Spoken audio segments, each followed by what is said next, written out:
सुप्रभात. सज्जन श्रोते, चिंतक, वाचक, पाठक, साधक हो. आता आपण पुरुषोत्तम योगी अपौरुष हे असतो. ज्याला पुरुषोत्तम म्हणतात तो पुरुषोत्तम योगी. योगी म्हणजे अखंड असलेला, सर्वत्र एकत्वाने राहणारा नव्हे, सर्व एक आणि एकमेव असलेलं जे तत्व आहे आणि तो तत्व ज्याने धारण केला त्यालाच योगी म्हणतात. आणि असा हा योगी दिसायला कोणी व्यक्ती असला तरी तो निर्व्यक्तित्व असतो. ज्याला आपण पुरुषोत्तम म्हणतो तो व्यक्त असून सुद्धा निर्व्यक्तित्व असतो. अशा अर्थी पुरुषोत्तम योगी हा अपौरुषेय असतो, म्हणजे केंद्र नसलेला, व्याख्येत न मावणारा असा अफाट विराट ब्रह्म असतो, असा त्याचा अर्थ आहे. तत्पूर्वी गद्य समजून घ्या, अर्थ स्पष्टीकरण. मी माझं भान अकस्मात जाते आणि तेव्हाच ध्यान चिंतन यांचा उद्भव प्रकटीकरण संभवते. रात्र सरते आणि सूर्य येतो, अंधार खाऊन सूर्य दिवस उजळवतो. बीज स्वतःला जमिनीत गाडून घेते आणि त्याच्या त्यागातून झाड तरारून वर येते. देव आणि साधक दोन्ही वेगळेपणी नष्ट होऊन भक्त म्हणजे योगी किंवा एकत्वाचा असणे पण, एकत्वाचं असणे पण, भक्तत्व किंवा योगी पण जन्मतो. गाय चारा खाते, तो चारा तिच्या पोटात गायब होतो आणि त्यातून दूध तयार होते. व्यक्ती माणसे येतात जातात, मात्र त्यांच्या जाण्या येण्यातून जीवन म्हणजे अस्तित्वाचा प्रवाह वाहू लागतो. पुरुषोत्तम योग असाच साधतो.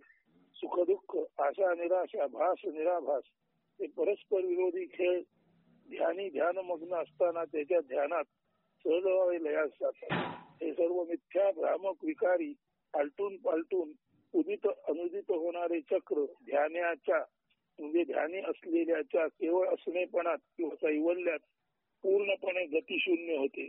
सारे काही ध्यानात निघते, मावळते. इतकेच नव्हे तर ध्यान करणाराही ध्यानात नष्ट होत. ध्यान सर्व काही गिळंकृत करून स्वतः मात्र असणेपणे उरते. सारांश ह्या केवळ असणेपणात किंवा कैवल्य ध्यानात ध्यानकर्त्याचाही मागमूस राहत नाही. मी हे केंद्र नष्ट होऊन सर्व केवळ ध्यान स्पंदित राहते. विना पुरुष विना केंद्र, व्यक्ती विना ध्यान म्हणजे पुरुषोत्तम योग. सर्वात उत्तम अशा पुरुषाला साधलेला योग. जेथे पुरुषच मावळलेला असतो अशा केंद्रविरहित ध्यानातच ब्रह्मांडाच्या अस्तित्वाचे मूळ आदी कारण सोहम हौसो रूपी नाद ब्रह्मस्पंदनात असते. तर काव्याचं नाव आहे पुरुषोत्तम योगी अपौरुषेय असतो.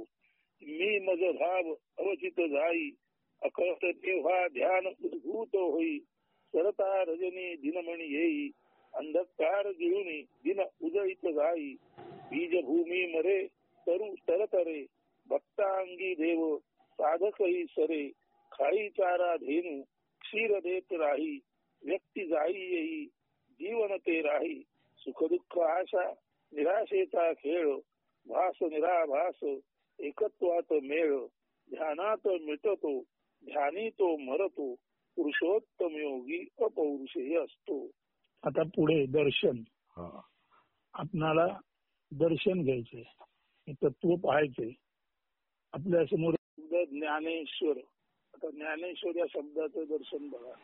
ज्ञानेश्वर याचा पहिला अर्थ ज्ञान हाच ईश्वर, ज्ञान हाच श्रेष्ठ देव, ज्ञान हेच दिव्यत्व, ज्ञान हाच प्रकाश, ज्ञान हा प्रकाशच ईशन म्हणजे विश्वज्ञान शक्ती होय. तर ज्ञानेश्वर याच्यातून आपल्याला काय दिसतं? ज्ञान हाच ईश्वर. आता ईश्वर, ईश आणि वर म्हणजे श्रेष्ठ देव, म्हणून ज्ञान हाच श्रेष्ठ देव. देव म्हणजे दिव म्हणजे दिव्यत्व, म्हणून ज्ञान हेच दिव्यत्व. दिव्यत्व म्हणजे आपण म्हणतो माझ्या डोक्यात प्रकाश पडला, जाणीवेचा प्रकाश, म्हणून ज्ञान हाच प्रकाश. आणि ज्ञान हा प्रकाशच म्हणजे ज्ञानरूपी प्रकाश, अंडरस्टँडिंग समज. त्यामुळे सर्वत्र ईशन म्हणजे सर्व गोष्टीचं नियंत्रण होतं. म्हणून ज्ञानेश्वर म्हणजे ज्ञान हाच ईश्वर, ज्ञान हाच श्रेष्ठ देव, ज्ञान हेच दिव्यत्व, ज्ञान हाच प्रकाश आणि ज्ञान हा प्रकाशच ईशन म्हणजे विश्वनियामक शक्ती होय. असं या ज्ञानेश्वर या विशेष नामाचं दर्शन आहे. आता पुढे या ज्ञानप्रकाशात हे दर्शन शक्य आहे.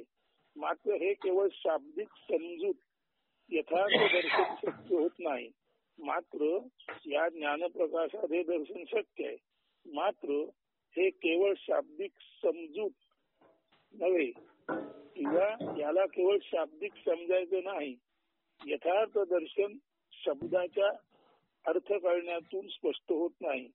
त्यासाठी ज्ञान म्हणजे नाही जे अज्ञान किंवा ज्ञाना वाचून अन्य ते प्रथम जाणावे समजावे लागते. गढूळ पाणी वाहून ते ज्या कारणाने गढूळ झाले ते समजून घेऊन आणि त्यानंतर पाण्याला अस्वच्छ करणारे धुलीकण मातीचे कण व अन्य काही मळकट कुडा कचरा त्यातून वेगळा केल्याखेरीज स्वच्छ पाणी नाही. तद्वतच ज्ञानाविना अन्य ते म्हणजे अज्ञान समजल्या वाचून आणि ते नष्ट झाल्या वाचून शुद्ध ज्ञान प्राप्ती नाही. आता दर्शनात दोन भाग स्पष्ट झाले. एक, ज्ञाना वाचून अन्य ते पाहून समजून साधकाने आपल्यातून ते निपटून काढणे नष्ट करणे. आणि दोन, मग जे निखळ उरते त्यालाच निखळ ज्ञान म्हणून कायमस्वरूपी अंतःकरणात असे दृढ धरणे की ज्या योगे साधक अखंड ज्ञान साधनेमुळे सिद्ध होईल. म्हणून नाही जे ज्ञान ते अज्ञान पाहायचं ते नष्ट करायचं आणि त्यानंतर जे उरतं ते शुद्ध ज्ञान. आता बघा, डाव्या बाजूला षड्विकारातला एक विकार लिहिलेला आहे आणि तो नष्ट झाला की काय निर्माण होते उजव्या बाजूला. अशा अर्थाने आपण काम क्रोध मद मत्सर लोभ दंभ हे षड्विकार म्हणजे अज्ञान, ज्ञान नाही, ते नेमकं पाहायचं आणि मग ते गेलो की काय उरेल हे आपण सांगत आहोत. तेव्हा हे 6 विकार गेले की जवळजवळ 28 सद्गुण दैवी सद्गुण निर्माण होतात. समजून घ्या, पहिल्यांदा दुर्गुण सांगतोय आणि नंतर तो गेला त्या दुर्गुणाचा अर्थ सांगतो आणि तो दुर्गुणाचा अर्थ आपल्यातून गेला जे तर त्यानंतर जे स्वच्छ उरतो ते असतात सद्गुण. म्हणून दुर्गुण गेला की सद्गुण उरतो, अज्ञान गेलं की ज्ञान उरतो. तर आता नीट ऐका. पहिल्यांदा काम म्हणजे सर्व प्रकारच्या इच्छा. तर सर्व प्रकारच्या इच्छा नष्ट झाल्या तेव्हा काय उरतो? एक, निर्विषयता. सर्व काम म्हणजे सर्व प्रकारच्या इच्छा नष्ट झाल्यावर म्हणजे एक दुर्गुण गेल्यानंतर काय उरतं ते सर्व सद्गुण आहेत. त्यातला पहिला सद्गुण आहे निर्विषयता म्हणजे भोगांचा लय. 2, निरीच्छता म्हणजे इच्छांचा लय. 3, निरपेक्षता म्हणजे अमुक तमुक हवे नको याचा म्हणजे निवडीचा लय म्हणजे चॉईसलेस अवेअरनेस. आता भोगांचा लय झाला, इच्छांचा लय झाला, चॉईसलेस अवेअरनेस आला आणि त्यामुळे आपोआपच निर्वैरता, शत्रुभाव लोकतो आणि सर्वत्र समता दिसते. म्हणून काम हा दुर्गुण गेल्यानंतर, काम हे अज्ञान गेल्यानंतर, निर्विषयता म्हणजे भोगांचा लय, निरीच्छता म्हणजे इच्छांचा लय, निरपेक्षता म्हणजे अमुक तमुक हवे नको याचा म्हणजे निवडीचा लय होतो म्हणजे चॉईसलेस अवेअरनेस जन्माला येतो. त्यावर निर्वैरता म्हणजे शत्रुभाव नष्ट होतो आणि अर्थातच मित्रभाव जागा होतो. तर एक काम गेल्यानंतर 4 सद्गुण आले. दुसरा दुर्गुण आहे क्रोध किंवा विकार आहे दुसरा क्रोध. याचा अर्थ आहे मनाचा क्षोभ. क्रोध म्हणजे मनाचा क्षोभ. तो गेला की अक्षोभ म्हणजे मानसिक अस्वस्थता संपणे. शांती माहितच आहे आपल्याला. स्थैर्य म्हणजे बुद्धी एकदम स्थिर होणे, दृढ होणे. 8, यथार्थ दर्शन क्षमता. जे जसे आहे ते तसे पाहण्याची क्षमता. म्हणून क्रोध जातो तर कृष्णमूर्ती जे म्हणतात see it as it is, ते यथार्थ दर्शन क्षमता. 10, समबुद्धी सगळीकडे समत्वाने पाहण्याची क्षमता. 11, स्थित प्रज्ञत्व म्हणजे बुद्धीची सारासार विवेक क्षमता जागृत झाल्याने प्राप्त झालेली स्थिरता. सत काय आणि असत काय हे कळल्यामुळे केवळ सत्वर बुद्धी केंद्रित होते किंवा स्थित प्रज्ञत्व निर्माण होतो. पुढचा गुण आहे संयम म्हणजे अत्यंत शांततेने वाट पाहण्याची क्षमता. त्याच्या पुढचा गुण आहे दया आणि क्षमा आणि त्याच्या पुढचा गुण आहे हिंसा मुक्ती.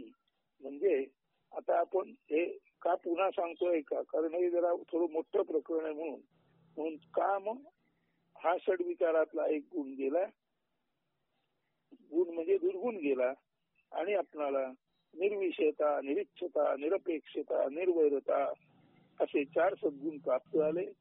क्रोध हा दुर्गुण गेला आणि अक्षोभ, शांती, स्थैर्य, यथार्थ दर्शन क्षमता, समबुद्धी, चित्तप्रज्ञत्व, संयम, दयाक्षमा आणि हिंसा मुक्ती असे एकूण पहिले 4 आणि 10 मिळून 14 सद्गुणाची प्राप्ती काम आणि क्रोध गेल्याने झाली.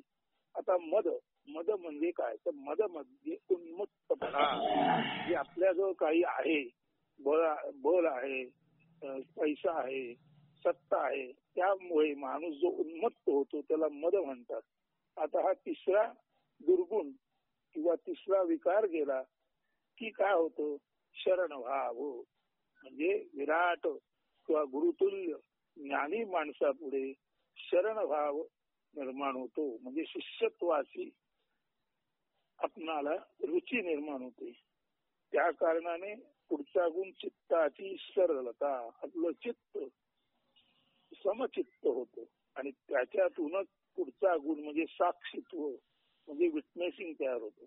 म्हणजे मद किंवा उन्मत्तपणा गेल्याने शरणभाव, चित्ताची सरलता, मृदुता म्हणजे हृदयाची कोवळी आणि साक्षीत्व म्हणजे विटनेसिंग असे 4 सद्गुण आपल्याला प्राप्त होतात. तर पहिले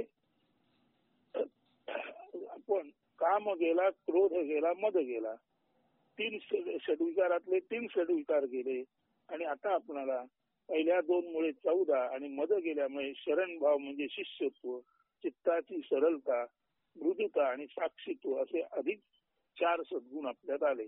तर 3 दुर्गुण गेले किंवा 3 कामविकार गेले, 3 षडविकारातले विकार गेले आणि सर्वसाधारणपणे 18 सद्गुण आपल्यामध्ये जन्माला आले. 4था विकार आहे मत्सर.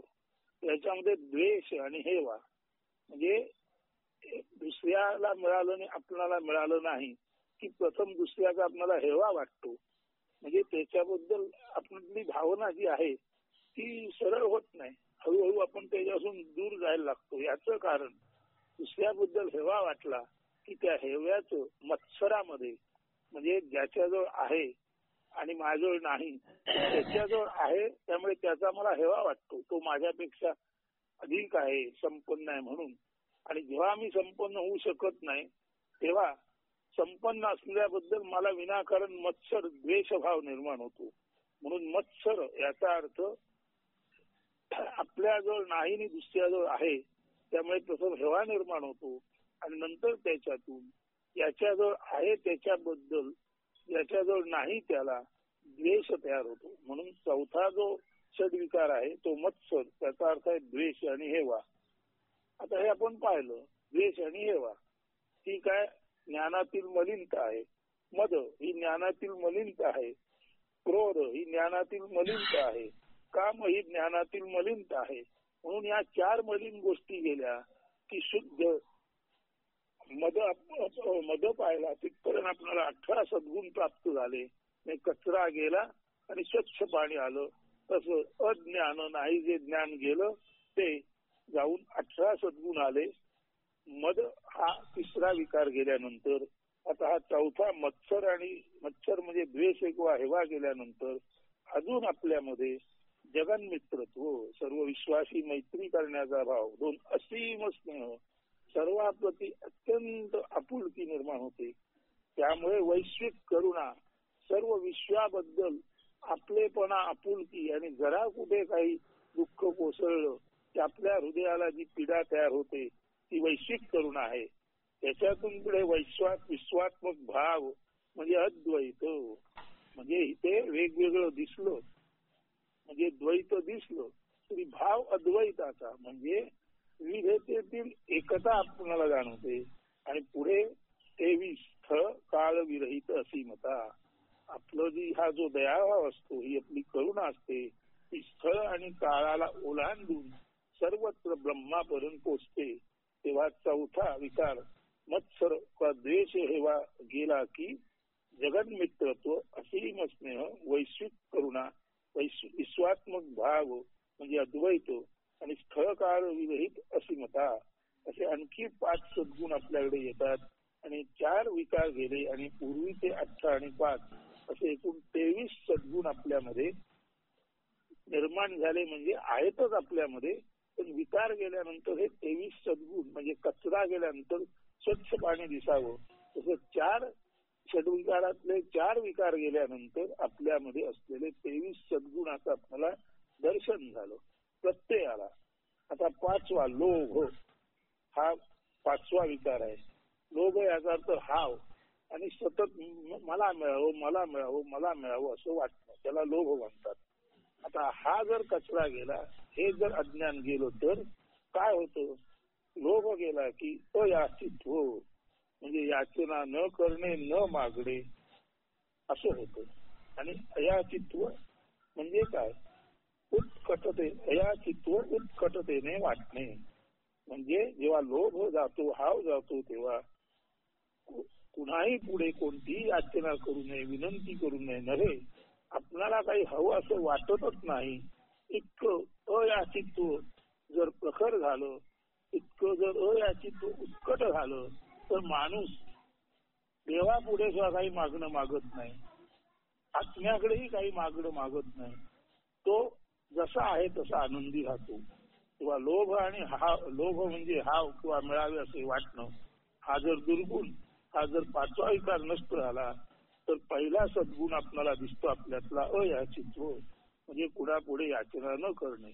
पुढचा सद्गुण दिसतो पूर्ण समाधान म्हणजे समत्वाचे अधीन मन व बुद्धीचे असणे. म्हणजे मन व बुद्धी डाव उजव, काळ गोर, उच्च नीच, भेदाभेद, अमंगलता मंगलता अशा कुठल्याच विरोधी भावात न राहता मन नाही श्रेयस आणि नाही प्रेयस तर निश्रेयस म्हणजे मुक्तीचा आनंद घेतो. नाही निष्काळजी किंवा ज्याला आपण म्हणतो नाही डिलिजंट आणि नाही इंटेलिजंट. आता डिलिजंट आणि निग्लिजंट, नाही डिलिजंट हे दुर्लक्ष करणारा पण नाही आणि नाही डिलिजंट. डिलिजंट म्हणजे लक्ष देणारा. आता नाही डिलिजंट म्हणजे लक्ष न देणारा, तो नाही डिलिजंट लक्षात ठेवा. किंवा असं डिलिजंट म्हणजे लक्ष देणारा, डिलिजंट म्हणजे लक्ष देणारा, काळजी घेणारा, आणि निग्लिजंट म्हणजे दुर्लक्ष करणारा. तेव्हा आपण काळजी घेणारे पण असत नाही आणि निष्काळजी पण असत नाही. म्हणजे आपण डिलिजंट पण असत नाही आणि आपण निग्लिजंट पण असत नाही. आपण शुद्ध इंटेलिजंट म्हणजे शुद्ध ज्ञानी असतो. तर 5वा जेव्हा दुर्गुण किंवा विकार जातो, लोभ किंवा हाव मिळावे असे वाटणे, तेव्हा अयाचित्व म्हणजे कुणाकडे काही न मागणे, पूर्ण समाधान म्हणजे मन आणि बुद्धी समत्वाच्या अधीन असणे. म्हणजेच इंटेलिजंट पण नाही, म्हणजेच डिलिजंट पण नाही आणि नेग्लिजंट पण नाही, काळजी घेणारा पण नाही आणि काळजी न करणारा पण नाही, केवळ इंटेलिजंट म्हणजे प्रज्ञावान माणूस होतो. म्हणून लोभ म्हणजे हाव किंवा मिळावे असे वाटणे हा 5वा षड्विकार गेला की अयाचित्व, पूर्ण समाधान, त्यानंतर इंटेलिजंट शुद्ध ज्ञान प्राप्ती तयार होते किंवा आपल्याला जाणवते आणि त्यामुळे असा माणूस निरागस म्हणजे इनोसंट होतो. म्हणून अयाचित्व, पूर्ण समाधान आणि निरागसता म्हणजे इनोसन्स हे 3 सद्गुण आतापर्यंत आपल्याला मिळाले. पुढचा सद्गुण आधी व्याधी रहितता. आधी म्हणजे मनाला झालेला विकार आणि व्याधी म्हणजे शरीराला झालेला विकार. जेव्हा अयाचित्व, पूर्ण समाधान, निरागसता निर्माण होते तेव्हा शरीर आणि मन हे आधी व्याधी रहित म्हणजे रोग रहित, विकार रहित होत. आणि पुढचा सद्गुण आहे दिगंबर भाव म्हणजे कोणत्याही वेष्टनाने लपेटून न घेतलेली चित्ताची सरलता किंवा संस्कार लोप झाल्याने वर्तणारा चित्ताचा सहजभाव, हेच ते कैवल्य किंवा कैवल्य मुक्ती. म्हणजे आपण काम, क्रोध, मद, मत्सर, लोभ, आता याच्यामध्ये ज्याला आपण हे 5 आपले दुर्गुण झाले आणि किंवा हे 5 आपले काय म्हणायचं षडविकारातले विकार नष्ट झाले. पहिल्या 4 मध्ये आपल्याला 23 आपल्यातील सद्गुणांचा बोध झाला. 5व्या मध्ये अयाचित्व, 24 पूर्ण समाधान, समत्वाचे अधीन असणारे मन व बुद्धी, 25 निरागसता म्हणजे इनोसन्स, 26 आधी व्याधी रहितता म्हणजे मन व शरीर ते रोगग्रस्त न होणे, 27 आणि दिगंबर भाव म्हणजे कोणत्याही व्यसनाने लपेटून न घेतलेली चित्ताची सरलता किंवा संस्कार रूप झाल्याने वर्तनारा चित्ताचा सहज भाव, हेच ते कैवल्य किंवा कैवल्य मुक्ती. तर तुम्ही म्हणाल आता उरला दंभ, तर ध्यानात घ्या हे जे 5 दुर्गुण आहेत, विकार आहेत, ते नष्ट झाल्याने जेव्हा आपल्याला 28 सद्गुण आपल्यातले दिसतात आणि आपण निरागस होतो, तेव्हा अचानक जो आपण दंभ म्हणतो, दंभ म्हणजे काय? दंभ याचा अर्थ पोकळ अभिमान, म्हणजे लोकांनी माझं कौतुक केलं की मी ज्ञानी आहे असं मला उगाच वाटू लागतं. दंभ याचा अर्थ मुळात मी जो नाही तसा आहे असं वाटणं. मी अत्यंत कॉमन मॅन असून सुद्धा मी स्वतःला एक्स्ट्रा ऑर्डिनरी समजणं, त्याला दंभ म्हणतात. आणि दंभ म्हणजे दिखाऊपणा असतो. ज्याला दंभ असतो तो त्याच्या आडात पाणी नसल्यामुळे काय होतं, त्याच्या पोहऱ्यात पाणी येत नाही. जर आडातच पाणी नाही तर त्याच्या पोहऱ्यात पाणी कसं आणणार? म्हणजे जो दांभिक माणूस आहे त्याच्यामध्ये खरं सांगायला गेलं तर काहीच सत्व नसतं, खऱ्या अर्थाचं ज्ञान असं नसतो. अशी माणसं आपण ज्ञानी आहोत अशा तऱ्हेने वर्तन करतात, त्याला दंभ म्हणतात. पण काम, क्रोध, मद, मत्सर, लोभ हे 5 विकार गेल्यानंतर जे 28 सद्गुण प्राप्त होतात, त्या सद्गुणाचाच परिणाम म्हणजे हे जर 5 विकार जाऊन 28 सद्गुण अशा माणसाला दिसले तर पूर्वीच त्याचं जे बाष्कळपण असतं, असं लक्षात घ्या. दांभिक माणसाजवळ कोणता सद्गुण नसतो असं नाही, पण दांभिक माणसाचं संपूर्ण अंतःकरणच अज्ञानाने भरलेलं असतं, त्यांचं संपूर्ण असणच गढूळ झालेलं असतं. त्यामुळे पहिले 5 जर दुर्गुण गेले, मग ते दांभिक माणसाचे असोत किंवा एखादा दुर्गुण असलेल्या माणसाचा एखादा दुर्गुण गेला तरी सुद्धा त्यामुळे होतच आहे काम, क्रोध, मद, मत्सर, लोभ हे 5 विकार गेले की माणूस अत्यंत सरळ आणि स्वच्छ होतो. तेव्हाच त्याचं दांभिकपण जे असतो थोडंफार ते जातो. ते थोडंफार दांभिकपण असो किंवा जास्त असो, 5 विकारांचा शोध लागला आणि ते आपण शोधून नष्ट केले. एकूण 28 सद्गुणांची जी प्राप्ती होते त्यानंतर हा दंभ म्हणजे आपल्याजवळ नसून सुद्धा आहे असा जो बडेजाव मारणं असणं, मिरवणं असणं, ती दिखाऊ वृत्ती मग राहतच नाही. त्यामुळे 5 विकार गेले, काम, क्रोध, मद, मत्सर, लोभ, ही आपोआप 28 सद्गुण आपल्यातले दिसतात. कचरा गेला आणि स्वच्छ पाणी दिसलं, गंगेची मलिनता गेली आणि गंगेची उगमापासून निघालेली शुभ्र जलौघाची धारा दिसली. त्यानंतर इतकं जीवन सरळ झालं की दंभ म्हणजे खोटेपण, खोटं अवसान, दिखाऊपणा पुरतच नाही.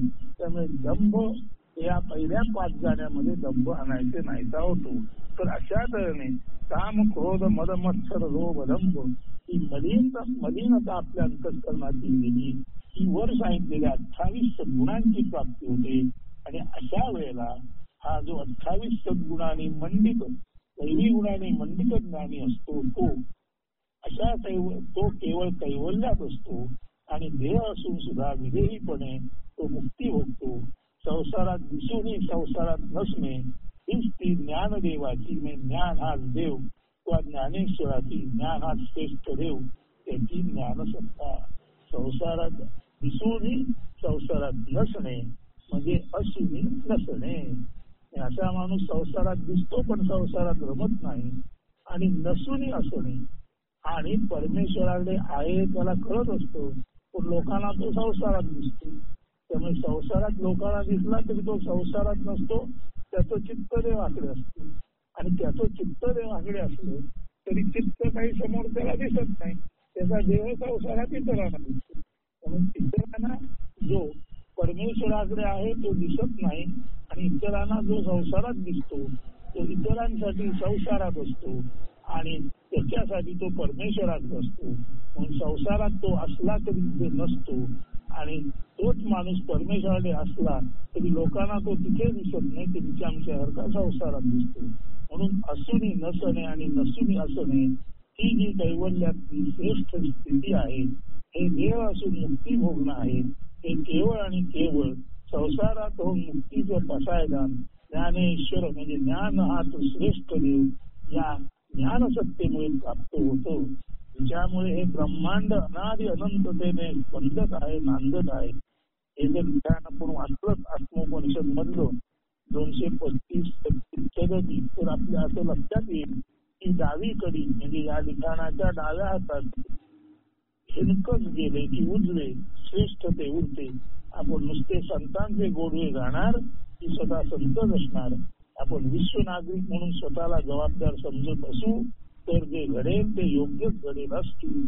आपल्यातून डावे म्हणजे निकष जाईल आणि उजवे म्हणजे 28-23 सद्गुणांची प्राप्ती जी आपल्यामध्ये आहे ती आपल्याला स्पष्टपणे दिसेल. आता सत्संग याच्यावर हे थोडं प्रकटन आहे, गद्य रूपात आहे, पण ऐका समजेल. सत्संग आपण नेहमी सत्संग असे म्हणत असतो. सत्संगाचा उद्घोष करीत असतो. आपण कधी शोध घेण्यास उत्सुक असतो काय की सत्संग म्हणजे नेमके असते तरी काय. सत म्हणजे असणे, सतत असतात ते संत, सतत असते ते सत. आपणाला सतत असणे केवळ सातत्याने असण्याचा लाभ आजवर कधी झाला आहे काय. केवळ असणेपणी असणे म्हणजे सत्संग. आपण आहोत एवढंच सत्य आहे. आपण अमुक तमुक आहोत ही बिरुदावली खोटी आहे. तेव्हा आपण आहोत हे समजणे आणि आपण केवळ आहोत या असण्याच्या सातत्याने सतत राहणे यालाच म्हणायचं सतचा लाभ, यालाच म्हणायचं सतचा संग. केवळ असणेपणी असणे म्हणजे सत्संग. मात्र असणेपणी काय असणे हा प्रश्न निरर्थक आहे. एकच चैतन्य अनेक रूपे घेते, मात्र रूपे गेली तरी चैतन्य त्याच्या 100% विशुद्धतेने केवळ असणेपणी असतेच. जाते येते दिसते भासते ते असत, मात्र न दिसताही सतत असते. न दिसताही इतर सारे दिसणे, ऐकणे, गंध घेणे एवंच साऱ्या क्रिया ज्यामुळे होतात तेच एकमेवा द्वितीय सत होय. तेव्हा आपण डॉक्टर, वकील, इंजिनियर, प्राध्यापक, पंतप्रधान, मंत्री, बाप, आई, लेख इतकेच काय तर व्याख्येत सांगता येणार नाही, वर्णन शक्य नाही. पण निश्चितच शुद्ध जाणीवेने आहोत इतकेच असू शकण्याचा लाभ घेऊ शकता काय. जर आपण शुद्ध जाणीवेने असलेलो आहोत याचा लाभ आपल्याला घेता आला तर म्हणजे या प्रश्नाचं उत्तर होय असेल तर चिंतनात राहा, अनुभूती घ्या. तीच असेल सत परमेश्वराची ब्रह्माची अनुभूती. तेथे काल, स्थल, देह, आकार, गुण काही नसते. केवळ असणे, अखंडत्व, अद्वैत, द्वैत नाही, द्वंद्व नाही, केवळ असणे. मात्र अशा असण्याचा उच्चारही न करता अंतरंगातून हा शुद्ध विशुद्ध असण्याचा भाव पाझरू द्या, जरा पाठवू द्या. मौनात असा, निशब्दतेत असा, ते आहेच आहे, निश्चितच त्याचा लाभ होतो. सत्संग शब्दे विन संवादने परमशांत मौनी स्पंदने असते. सत्संग म्हणजे काय? शब्दे विन संवादने परमशांत मौनी स्पंदने याचाच अर्थ सत्संग. मात्र हे असे कोण असते, हे असणे पण कुणाच असते, कुणाला जाणवते याची उत्तरे केवळ असणेपणातच आपोआप मिळतील. प्रथम सत्संगी असा तरी.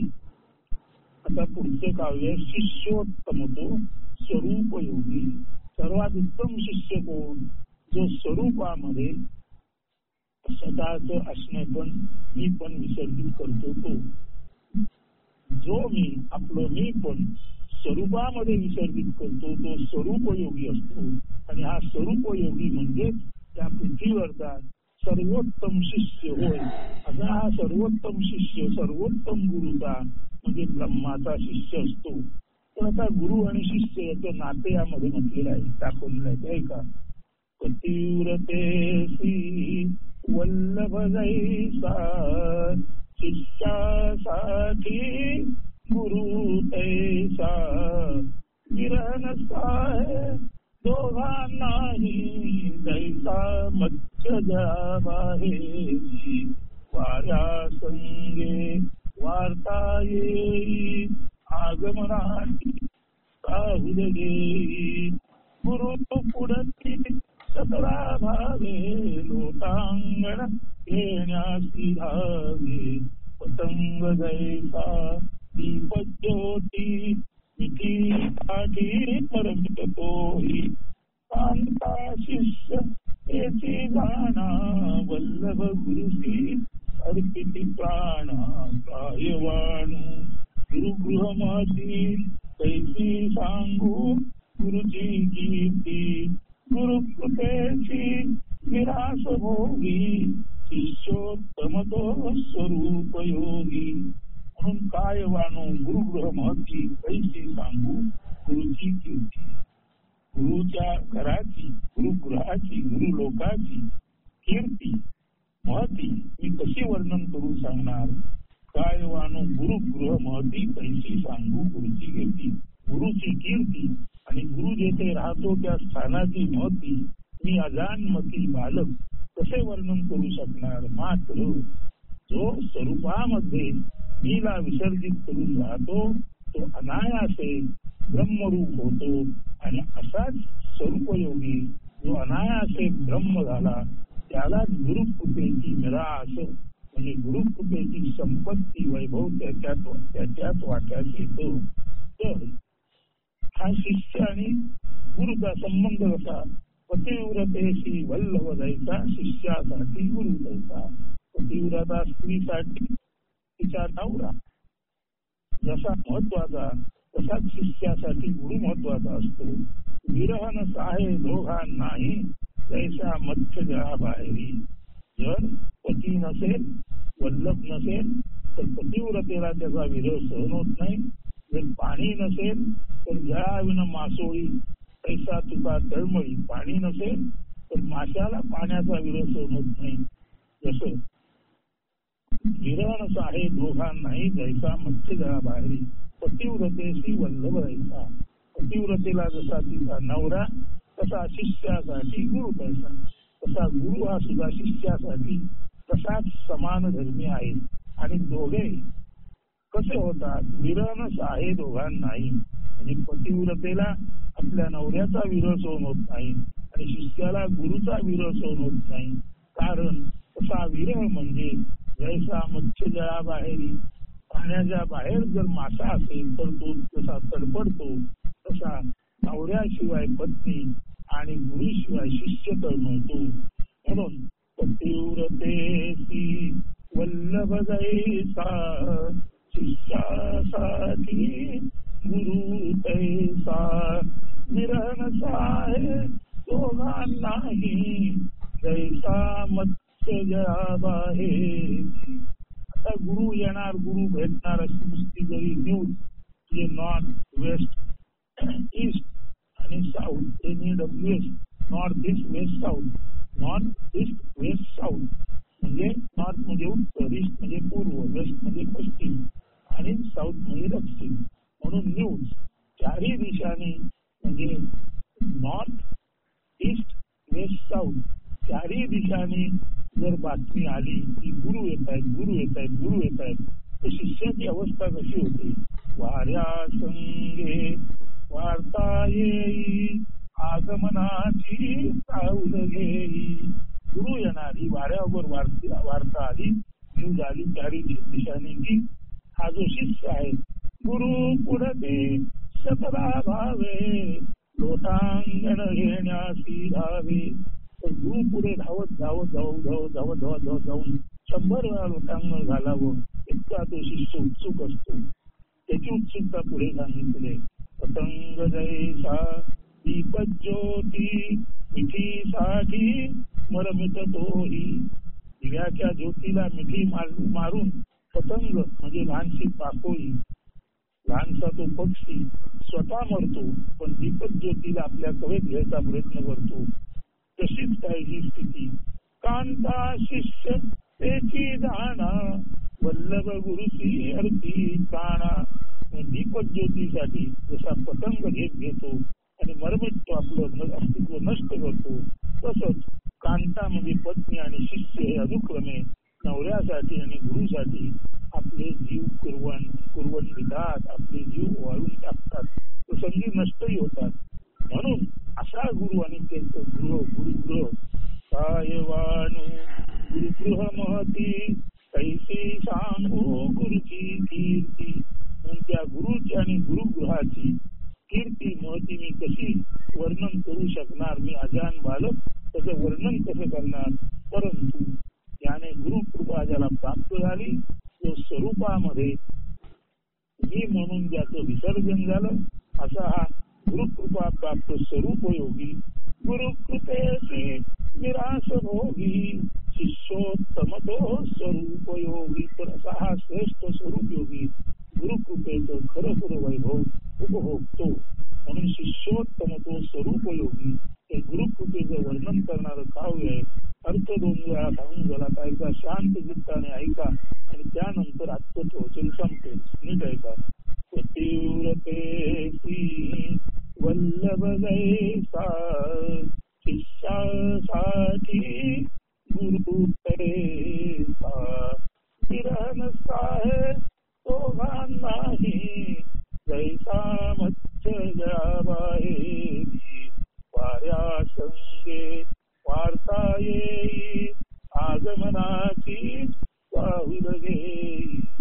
गुरु पुरती सतरा भावे लोटांगण घेण्यासी धावे. पतंग जैसा दीपज्योती मिठीसाठी मरमित तोही. कांता शिष्य त्याची जाणा, वल्लभ गुरुसी अर्थी प्राणा. सायवाणू गुरुगृह महती कैसी सांगू गुरुची कीर्ती. गुरुकृपेची निराश भोगी शिष्योत्तम तो स्वरूप योगी. तर आज आत्मोपनिषद मधील 239 पानापर्यंत आलो. दर्शन साक्षात्कार आणि तत्वज्ञान याचा बोध, त्याचा शोध आणि बोध आपण घेत आहोत. आपल्या सर्वांच्या संगतीत आणि देवाच्या संगतीत, त्याच्या आळवणीमध्ये, भजन कीर्तनामध्ये आपणा सर्वांचा दिवस मध्ये प्रत्यक्ष सुखशांती समाधानाने परिपूर्ण होऊन भरून जावा, हीच परमेश्वर इच्छा प्रकट करतो आणि आजचं प्रवचन थांबवतो. असतो.